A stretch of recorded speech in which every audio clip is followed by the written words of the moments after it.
Madalas ba'y nararamdaman mong sawang-sawa ka na sa buhay na ito? As in, sawang-sawa na at gusto mo nang give up, kuminto, tumigil, at maglaho.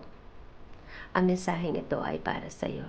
Siguro yung right term doon ay pagkapagod. Kasi you're feeding your mind with too much negativity. Kaya't ang isip natin responsible sa pagmamanage sa lahat ng functions ng katawan natin ay nadidisorient sa pagbabalanse.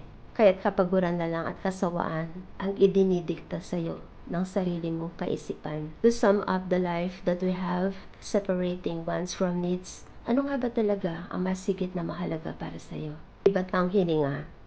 Kasi habang may hininga, may pag-asa, hindi ba? Pasalamat na lamang tayo at tayo'y wala sa sitwasyon ng agaw buhay, agaw hininga. Try to slow down. Try to appreciate the things that God had given you in this life. Yung mga mahal mo sa buhay na naniniglect mo dahil sa mga sobra mong hinaing at reklamo sa buhay. Try to find peace in them. They are the most precious gift that God had given you that you can't find anywhere. Alam mo, huwag mong sasambahin ang salapi. Ikaw ang humawak dito at hindi ito ang hahawak sa'yo. Kailangan lamang natin yan para sa ating mga pangangailangan.